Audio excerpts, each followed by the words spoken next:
que Edisons. Et donc le néerlandais prend la deuxième place pour l'instant. Karim, vous êtes troisième, toujours sur le podium. Je me suis fait eu. Et c'est pas fini. Il va peut-être, il faut rester sur ce podium. Alors que regardez. Non, il a géré la fin pour sauter le guet là, pour revenir. Ah, il a tourné pour monter la butte avant le guet là. Il savait où il en était. Ah, il a fait fort, il a fait fort. Allez, elle est double médaillée. Double médaillée d'or hein, aux derniers Jeux équestres mondiaux, en équipe, en individuel. Sandra Hoffart pour l'Allemagne. Elle n'est pas avec son crack Upgun nouveau, mais avec un autre celle français, une jument de 7 ans, toute jeune jument, Talia Lamorial, une fille de parcours aussi, c'est le diamant de Sony.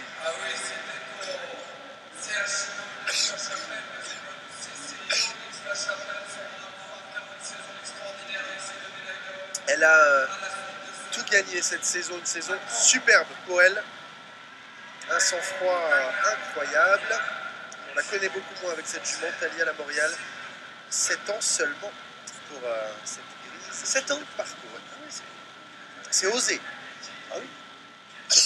Surtout qu'il fallait des chevaux qualifiés 3 étoiles, donc à 7 ans ça m'étonnerait quand même. Petite faveur de cavalier de championne du monde, rien que ça. La première femme. La première femme championne du monde. Voilà. Donc bon, en même temps, respect. Avec un super sel français. Voilà, très bon passage. Tourne très court ici. Voilà, puis tout dans la foulée, un peu comme ça en avançant. Voilà, là elle est bien. Très sauteuse. Hein. Ouais, c'est super bien. Ouais, dans le temps, on disait 30 secondes pour sauter la haie, donc là on est bien. Ouais, et puis alors elle va même pas toucher la haie. En plus, elle se décale un peu par contre. Très bon respect. Là on va voir où elle passe. Là elle fait le tour. Derrière. Oh là ça défend pas mal quand même. On a vu qu'Atim Lips avait plutôt bien réussi. Alors, un peu difficile. On va voir cette pointe, sans problème. Là, a priori la jument, hop hop la chance. Quand même, La réussite de la championne du monde. Donc là pour l'instant elle est un petit peu en retard. Bon, elle hésite un peu. Hein. Je pense que la jument. Elle part et puis elle hésite. Elle est un peu impressionnée sûrement. Bizarre. En tout cas, elle est presque dans le temps idéal à la sortie du paddock et à son retour sur la grande piste. Je pense qu'il faut la resserrer un petit peu pour la rassurer justement parce que sinon elle risque d'avoir des petits soucis sur la fin de tour. Donc là c'est parfaitement ce qu'elle fait d'ailleurs. Très bien franchi ici, là, elle va tourner assez court, ouais, elle est dans le guet. Elle prend un petit peu de risque, hop, bon saut quand même. Hein, on voit qu'elle temps dans l'eau. Elle la force à passer. Un petit peu de temps mais comme Team Leaf, donc si elle finit très serrée à la fin, ouais, un tout petit peu plus en retard. Elle est un peu plus... Oh attention, c'est bon, elle a réussi à la ramener.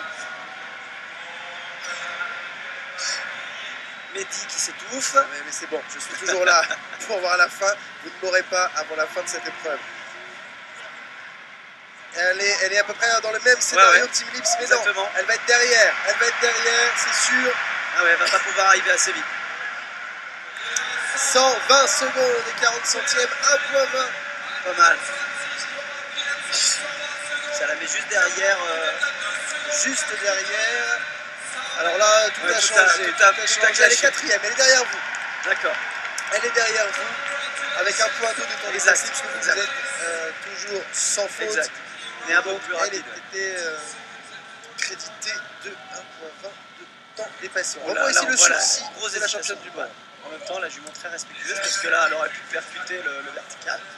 Là, on voit un passage d'eau. Il est énorme, hein, ce poisson. Hein. Il fait, je pense qu'en haut des brandes, là, il fait 1,35 m. Hein. Donc, je veux dire, pour une entrée de guet comme ça dans un hall, c'est